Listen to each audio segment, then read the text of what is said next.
This video is brought to you by Midway USA. Support the channel by choosing Midway for your shooting and outdoor supplies.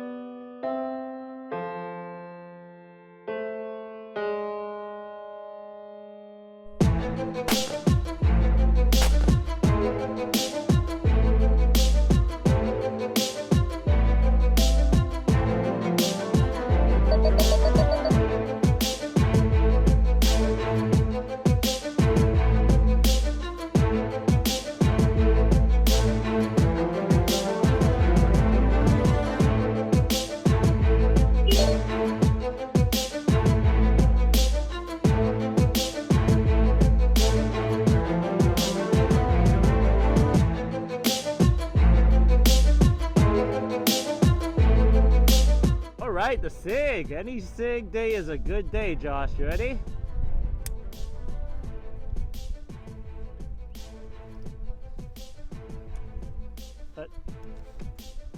That's not. Ready? Yeah, go ahead, 150. Now. First shot was a couple inches right of center. I see it. Okay. I'm on it too. Impact. Yep. Okay. 250. Just right of center. Wow, stacking them up. Nice. We're on at 3. Dead center, nice shot. Oh wow, dude, stacked. Pretty accurate rifle so far. All right, we're on at 350 all the way on the left. Okie doke. Ready? Impact. Impact, nice. Second shot was dead center. Okay. All right, we're there at 400. Impact, lower quadrant. Impact. All right, 450, I'm there. Impact. Windage is perfect. Just under, just under. Just under again. That's it. Okay, that's strange. I did not deviate. Your first impact, I think, was on the low quadrant. Okay. Yeah, so that one, I could have done better on the elevation then. We are using a TA31 RCO for 62 grains, but previously we had trued it at 400. That's a real pity. I was hoping to get 2 SIGs on top of the list. Ridiculous. All right, 500. Okay. Dead center. Nice. Okay. All right. So, Josh, I mean, all things considered, in this type of wind, even though we're running 77 grains in this type of wind, I think that was a pretty impressive performance. Agree. I'm not skeptical of the SIG performance. This is, of course, not the Swiss SIG, the US SIG. I know there are a lot of people who hate on them. There are reasons for that hate, but at the same time, with multiple derivations at this point, I think they've come out with a product that can actually keep up a decent set of accuracy with a standard American issued scope, military issued scope. I mean, does it rival the M4? Does it replace the M4? Does it replace or how does it rival against the Mark 16 or the Scar 16?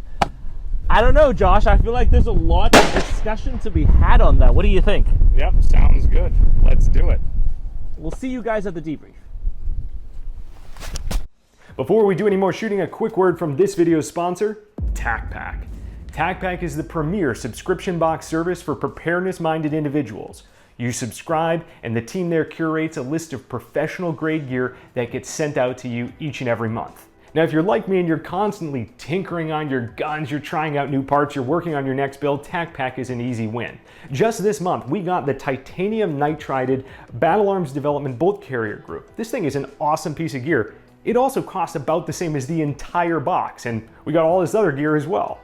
If you're not quite following along here, this is very similar to a cigar sampler set that you might subscribe to, or maybe a wine of the month club if you're a little bit more highfalutin. We did just hit the ATF trifecta right there. So go ahead and open up another tab, go to tacpack.com, check them out, use code 9hole at checkout for an additional box for free your first month. Now, let's get back to the show.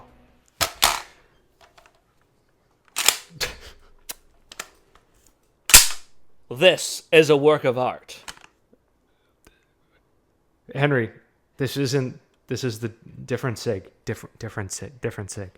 SIG, it says right here. SIG, oh yeah. Yeah, but you're missing the sour part. Oh no. That's the sweet Sig. You need the sour Sig, okay? Oh, no. So let's talk about let's talk about the sour Sig.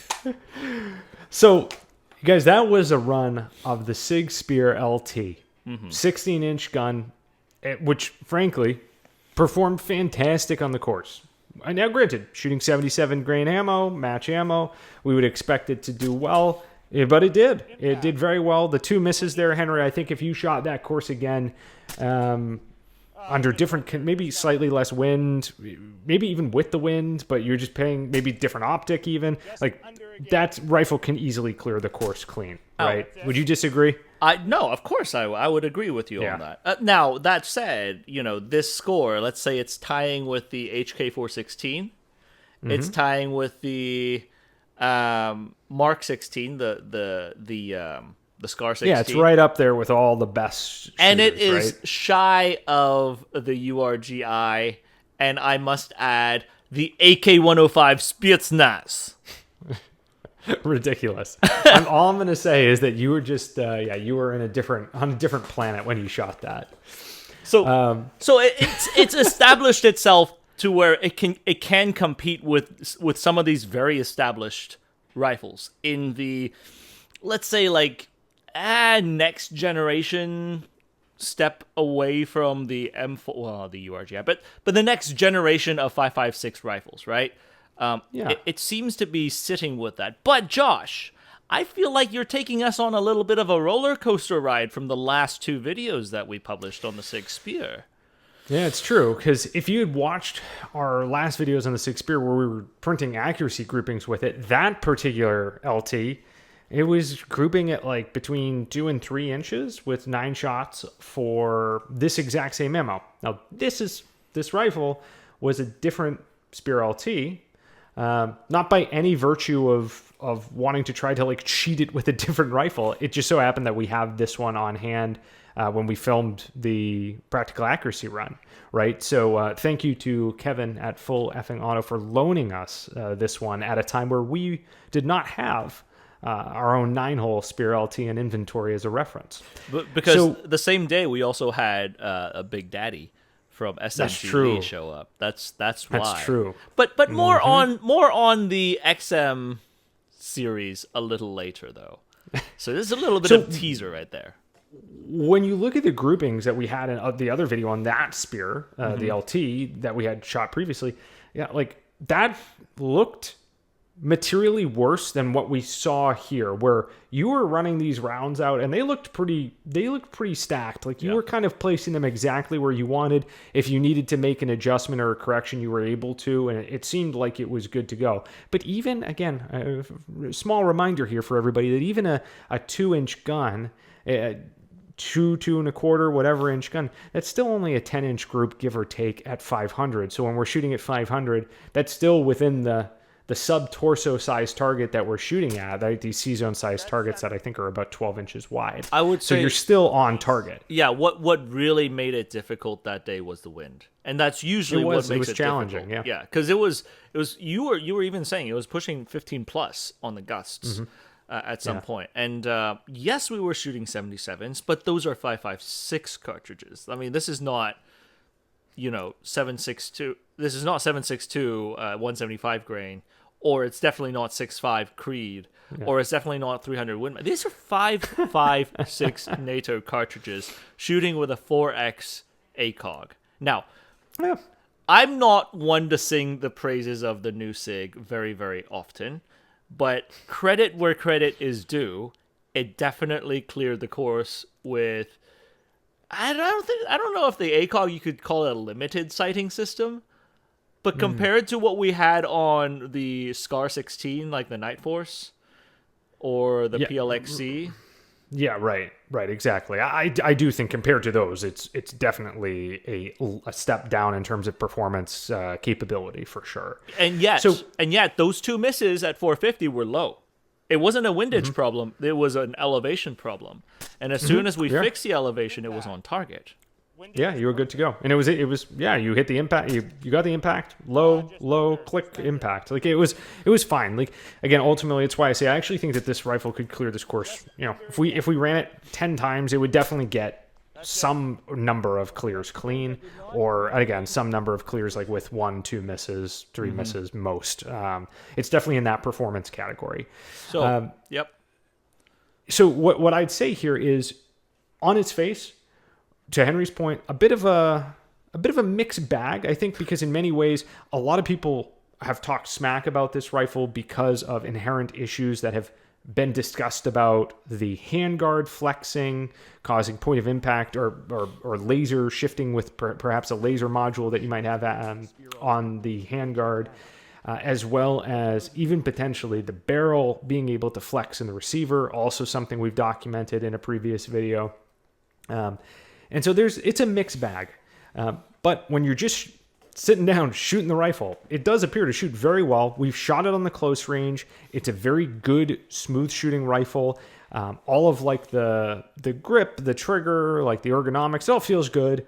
And I think we've shown here that it's definitely shootable, very, very much so on the long range as well. No, I'm not trying to say that I'm making excuses for it, because people will say that, oh, you're just making excuses for a 2 MOA rifle, right? Let's do a little bit of a reality check here. The Scar is extremely accurate. The URGI extremely accurate. Both of those are like 1 MOA, sub MOA almost type of nine shot groupings that you see, right? Yeah, definitely sub half inch. Like on the balance of all of these different variations of the URGI we've shot, the Scars we've shot, they're like anywhere between sub inch to 1.5 inches on a 9-shot grouping. Now, people are going to say, because this is like easily 70% to like double the size of that it is bad. I think there has to be a little bit of understanding on the group side. Of course, you want it to be as tight as possible, but where do you draw the acceptance? I think a lot of people draw the acceptance as 1 MOA because 1 is a very neat number in our brains. But what is really a good acceptance towards that? I think, Josh, you did a pretty decent live stream with me a while back talking about the effective cone of fire on target. And I think that's what we really ought to go back and look at in the future is, what exactly does that translate to? At 500, a torso-sized target being like 10 inches wide, you get 2-inch grouping. That's not the end of the day. Could it be better? Yes. But is it the end of the day? I don't think so. Anyway, sorry. I felt that was important for me to add in there because there's going to be people who dislike the rifle to begin with, and they hold on to that point and yell at us. Oh, well, certainly, I think there's still plenty of validation under the idea that a 2,500 or however much these things go for whenever you're watching this video, dollar rifle, triple the price or at least double the price of like a really high quality sort of like AR in maybe not double, but you guys get the point, right? It's like it's well in advance, well in excess of what you would be spending on let's say an AR of equivalent accuracy standard.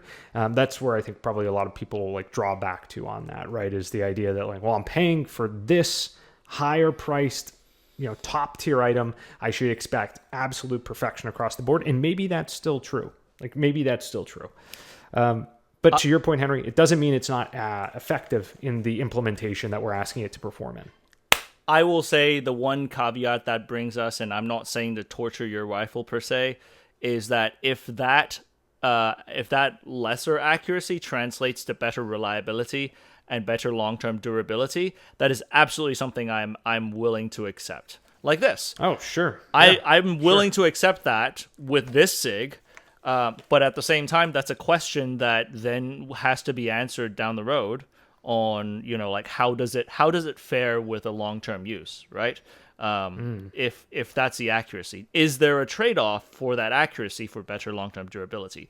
That's very much unknown. So I look forward to hearing more down the road from content creators on the durability of the Sig Spear LT.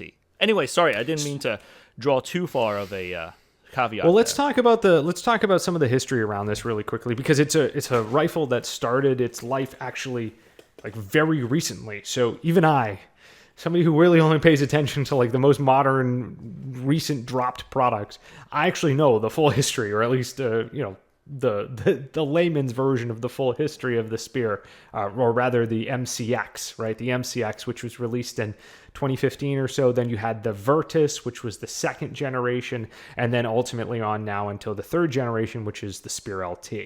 Yeah, so because it's a brand new rifle, I don't even know of anyone who's been running the newest Spear LT yet. I only know of the Virtus being a fairly popular item, even globally, with some other law enforcement organizations. Particularly, for some reason, law enforcement really seem to be drawn to it.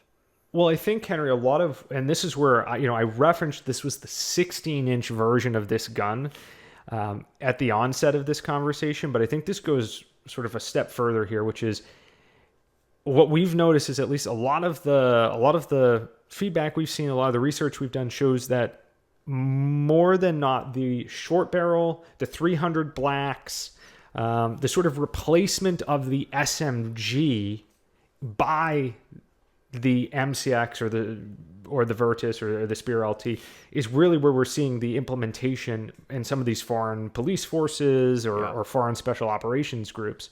And that's very actually on point of a recent video we did on the history of the MP5, because in many of these cases it's the MP5 from H&K that is being replaced by the Spear or the Spear LT, the MCX, etc. I'll tell you. So the first time I learned about the MCX was right around 2015. Well, obviously that's when it launched. When I was leaving the military, and then I have a slight interest in MP5s and submachine guns, just a slight one. But I actually started looking at the MPX at the very beginning, the 8-inch submachine gun that Sig had released to compete with the MP5. In fact, they dubbed it the MP5 Killer. That was getting thrown around that, this is the MP5 Killer, the MPX. So from there, I started looking at, what's the sister rifle that's being released, which at that point was the MCX. And this was the point, this was when the ones that I'm most familiar switching their MP5s and HKs out were UK Armed Police. Their it's the counterterrorism task force that they have in the UK, the Metropolitan Police in the UK. Mm-hmm. I had some footage. They're known for the gray uniforms that they wear, and also because I try to keep up with news back home in Hong Kong, what came after the Royal Hong Kong Police, which would be the Hong Kong Police Force, had to replace their MP5s. That was a bit of a political reason because H&K decided not to sell them any more products, and despite them actually really liking the MP5, they ended up getting phased out with SIGs. Interesting. So a lot of those earlier generation developments went to the UK, and some went to Hong Kong and places like that. Now, again, like you said, a lot of the attraction was the 300 blackout cartridge specifically. But I've also heard, and I don't know the exact developments from the first gen till now, but I do know there were some complaints on the reliability side with the first gen items, with the first gen MCXs. So Interesting. that's what I've heard from UK Armed Police. Got it. Interesting. So, well, let's carry that through back into the context of this video for a moment. We shot the 16-inch version of this, but when you pick that gun up, Henry, the 16-inch version, where does it, in the configuration in which it is sold, where does your brain immediately go? It's an AR-180. It's a modernized AR-180 in my mind. But that's me. That's me because I love the old. I love the vintage. And to me, a short stroke gas piston dual recoil spring operated carrier with a side folding stock, to me screams this is a modernized AR-180 with M-LOK on it. This is why I love talking to you about this stuff, because that's not at all what I was talking about, but it's how you think. Okay. On like where, like you're like, oh yeah, I'm finding similarities to an older design and how things were carried through in the operating system. I was talking about purely when I pick up the 16-inch as delivered, like out of the box, the weight balance is like horrifically off. It's super front heavy. The stock and the length of pull is like hyper short, non-adjustable, skeletonized. It's like way short. And all of that in my brain is like, oh, this is really just meant to be sold and marketed and fielded in an SBR variation. It's like it's meant to be the short barrel version of this, where everything is super compact and tight. The stock is small. The weight balance is designed to be way further in, but you've got this these extra, 6 inches of barrel and handguard and other crap hanging off the front end of this gun. And it's not meant to be there. That's what it feels like to me when I pick the gun up fresh out of the box. Because that is the PDW stock, right? It certainly feels like one. It's like a hyper collapsed one that doesn't have. Yeah, it's as if it weren't like a full length stock, right? Yeah. It's a shorter length of pull. That seems like a stock that would fit like a B&T TP9. Well, even this, like when I went and shot, I shot with. This gun, the first shots I ever put on a Spear LT was with this gun, like half a mag in a bay prior to us going out and filming it. And I remember being like, oh, this like really doesn't feel good. Like the recoil felt odd on it because I was really cocked up and odd in terms of like how I was holding it with my firing arm and whatnot. It's like it's meant to be either run with armor, right, where you've got an extra inch or whatever coming off your chest, and it's designed to be shorter to accommodate that, which is entirely possible. Or it's meant to be short for the sole purpose of packability, concealment, and whatnot. I mean, it's one of those two things, right? I would imagine. I'd almost rather they didn't include that in there, and you could just buy your own, which... Well, right. Well, it's almost like it also stacks up onto the Big Spear, which I know we're... Oh, a little spoiler there, but we are shooting the Big Spear as well. We have already shot the Big Spear. But the stock and the knuckle that comes on that is what I have configured on our Armory Spear LT, because it actually is like, it feels like that feels perfect for a 16-inch LT. But when you felt that on the Big Spear in a 308, it's almost like that feels too small for that rifle, right? It's like it feels like all of the stocks need to be scaled down one level. Yeah, I question the logic behind giving this stock to the end consumer, because it's also I mean, I would rather they just give you a folding stock tube so you can find your own stock.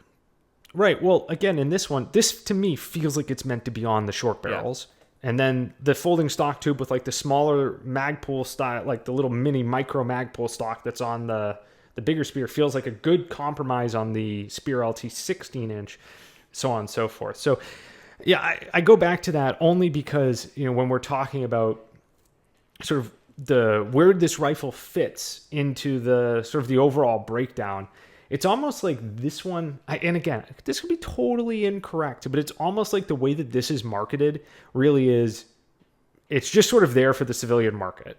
Like that's the 16-inch LT specifically. That's sort of the vibe I get from it as I'm looking at it, shooting it, and whatnot. I don't know if that's correct or not, but it's just the way it feels. I mean, it certainly.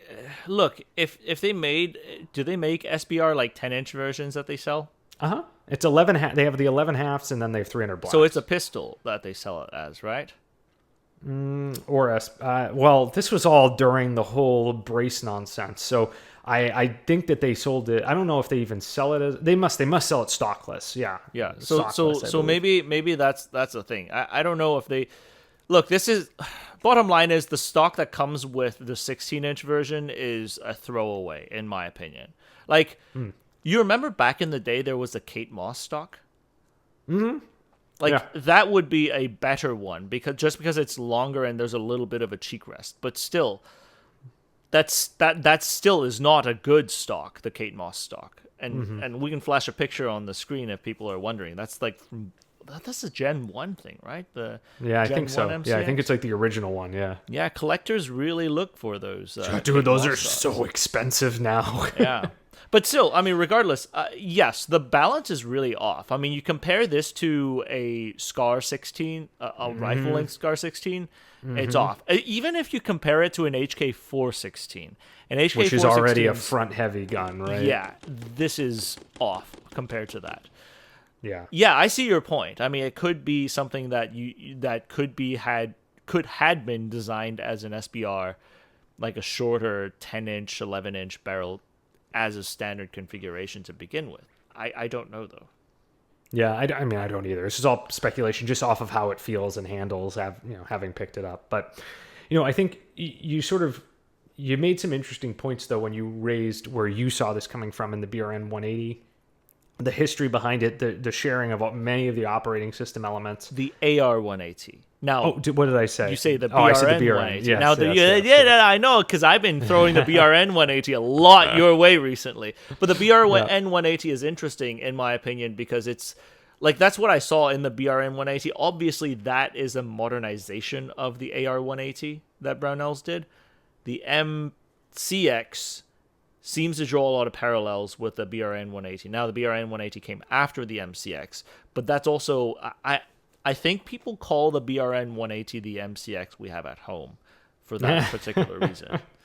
Love it. Because the price point is like significantly different, like 2 times different. Yeah, like a lot different. Yeah. So let's talk about just a couple of the other really cool features though of the MCX, or at least the Spear LT platform, before we wrap things up.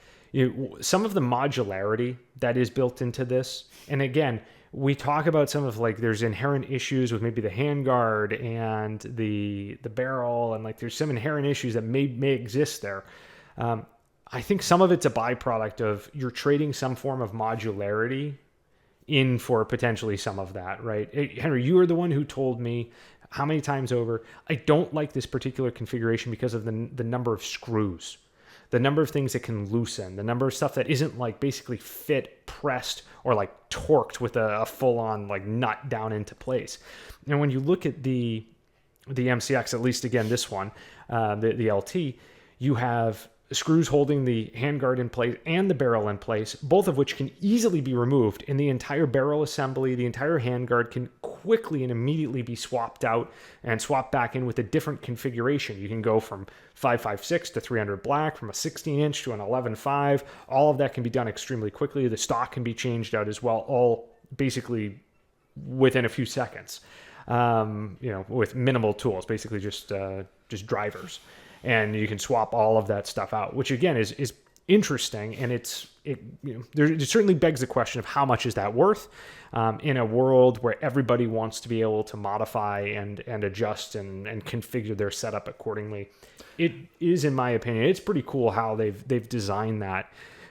Even if it brings some inherent potential disadvantages around sort of some of the mounting of how those things ultimately are fixed and how strong they are. Yeah, I think from and a lot of times I approach things from a MILS perspective, not from an LE perspective. LE, so law enforcement typically have better logistical support i.e. it's easier for them to, because smaller agencies, it's easier for them to just throw a small contract for someone to fix something, even if it's like a small gunsmith, let's say. Whereas like when you're working with a larger agency, like a federal agency or the military, you have processes that you have to go through to get things fixed. And your lower level of armorers may not be switching barrels, but they may be dealing with these rifles, their barrels for some reason are very loose and they don't know to tighten screws. I'm not saying that's, there's not, I mean, obviously that could be overcome by just knowledge and courses and classes and stuff like that. But I would say, the modularity piece is interesting. I wish they had a design that didn't use so many fasteners, or at least used a design, even if it used fasteners, to have some form of a method to where it would not be jeopardized by self-loosening. We've seen that in the Scar. We've seen that already happen in the Scar Heavy to be exact. I'm not saying, obviously we haven't tested this to that extent, but having fasteners with no locking mechanism opens the door to potential issues in some of those organizations that you can't depend on the end user to go do maintenance like a civilian shooter would. Right. It is interesting too, because even I've seen people complain that or suggest rather that some of these LTs that came out, like they weren't torqued correctly, and that's why the barrel was potentially having issues, or why the handguards were having issues, so on and so forth. I mean, that's wasn't the case with the one we had. It was definitely you torqued everything. I mean, well, I double checked it, but it was also definitely, you were there when we tested it. That thing was solid when we got it, and it still had all of the flex and the movement. So again, the whole thing's a bit of a mixed bag ultimately. I would have a tough time, I think, like recommending that somebody go out and spend the type of money that they ask for this rifle on this rifle. And that's obviously like, I don't know, I did it. So you take that for what it's worth. But we buy a lot of questionable things, but specifically for what we do on the show, though. Well, and because I think it's a cool part of firearms development and history to some degree. You and I think different things are cool in that regard, right. But I still do it for similar reasons. Like when I was handling this and shooting it, I still think that it shoots really well for like the close range, the handling, the balance, the weight, all of that stuff feels good when I made the adjustments that I wanted on the platform. And I made those changes. So all in all, it's an interesting one. I don't know that the saga ends here. I think that there's probably more content to be done on this particular firearm. I know we've done quite a bit of it. It probably won't be for a long while until we get a bunch more rounds through the setup. But it's clearly a divisive firearm, and one where, especially as we look at the big brother, the XM7 adoption, into the military space, whether or not that proceeds, the cadence at which that proceeds, it'll be very interesting to see how all of this shakes out. Yeah, I think at the end of the day, so military contracts are not the best. May the best vendor win. No, there's definitely more than that, and I think some people throw it out there that maybe SIG has some external influences on some of the adoptions. Partially, yes, but this is a lot of adoptions of the SIG MCX. And so there is certain merits that it brings to the table that some other systems don't bring. Now, that said, if you were to go out there and buy your first 5.56 rifle, it's I'm with you. I have a hard time recommending the MCX as a first 5.56 rifle. That would be the URGI if it were me to recommend. But that said, is it just downright crap? I can't say that. That's obviously I not can't the say case. that. No. This shows. So yeah, it's a mixed bag. Obviously not the case. I think again, it's the conclusion here is maybe a tough sell for the price tag with some of the other options that are on the market. But if you're past that and you're past the idea of like just cost to performance consideration, it is cool. Like it's unique. It's cool. It does some stuff very, very well. Frankly, as we wrap this conversation up, the one that I'm ultimately interested in looking at is probably the Rattler. I know a lot of people have asked us to look at it. I know we've both been like, eh. But if we're going to look at another one, that's probably the one. If we're looking at that perspective, the Rattler, it doesn't have the requirement for long-range performance. And so it comes all the way down to how durable is it and how well does it handle that core cartridge. I think that takes away a lot of the negativity that we've seen on the MCX so far and puts all of the positivity into a bucket, and potentially that is what people have been saying, that could be a winning solution, but that also paints the system into a very niche application. Definitely. All right, gang. Thanks for tuning in with us for this one. As always, do all the good YouTube stuff. Like, comment, subscribe, and until next time, we'll see you on the range.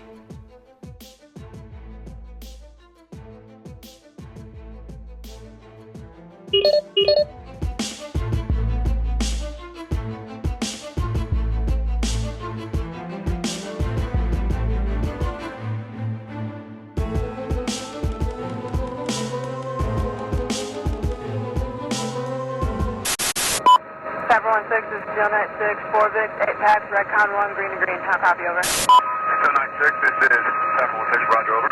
16, Steel 91, 1 pack, green, green, over. This is Pepper 16, roger, over. 16, Steel 92, 1 Victor, 2 packs, red con 1.